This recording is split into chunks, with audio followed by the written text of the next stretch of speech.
Hey guys, it's Quick Tip Tuesday again. I'm Megan, and today we're going to talk about fine hair. So I'm just going to cover fine hair in general because it's kind of tricky and kind of hard to style because most of the time fine hair is pretty thin. And when you have fine, thin hair, you don't really feel like you have a lot of it. What are some things that you can do to kind of help your fine hair, help give it a little bit of life? There are multiple things.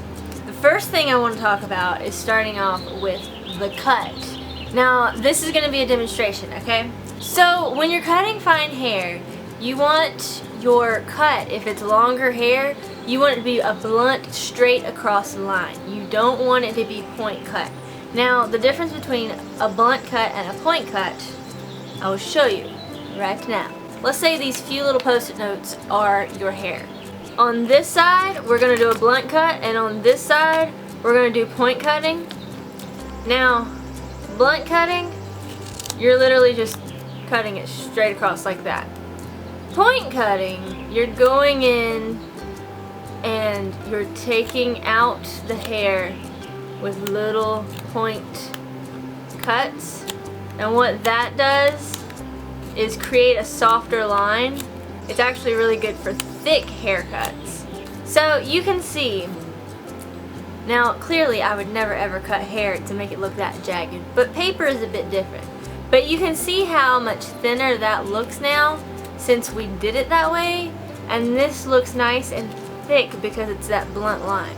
I know that might be kind of tricky and hard to understand with that visual, but when you have that blunt line, that's creating bulk, which is alluding to making you look like you have more hair than you actually do.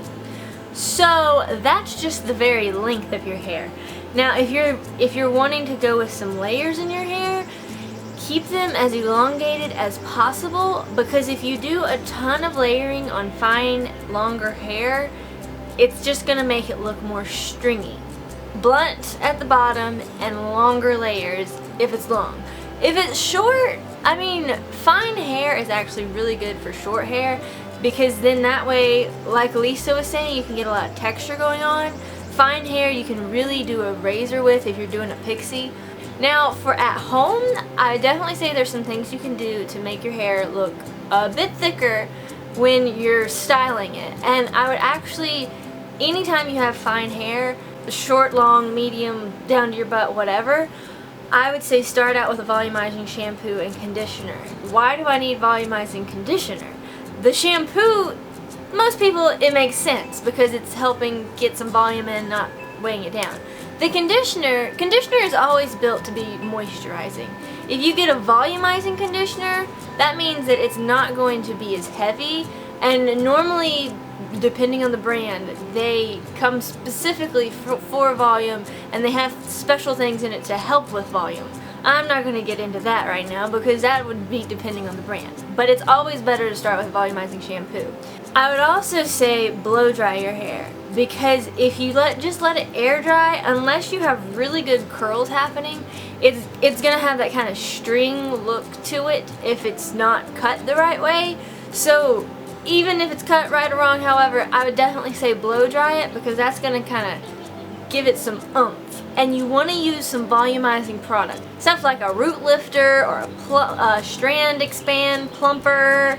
Anything that's going to create volume in there is what you want.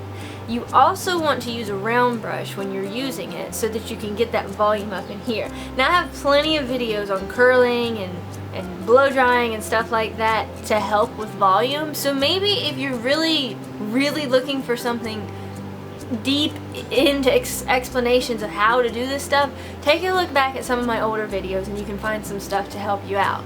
At the end, you don't want to load it down with a lot of product like pastes and stuff, but if there is like a light texture wax or something that you want to try out, that would be something good to try.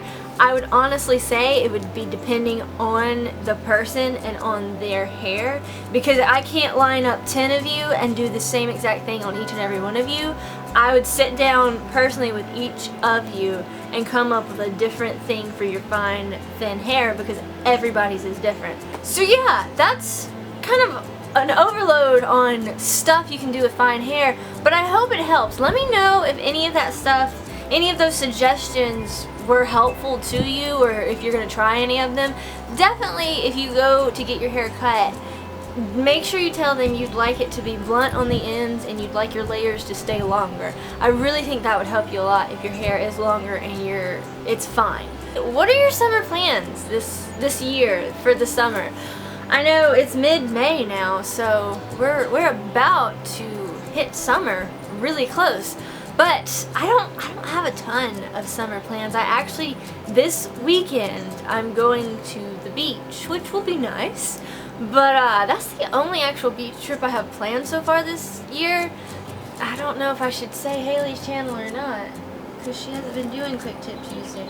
So yeah, you guys, leave me a comment down below telling me about your summer plans. I can't wait to read them, and I will see you guys next week. Have a lovely week. Bye, guys.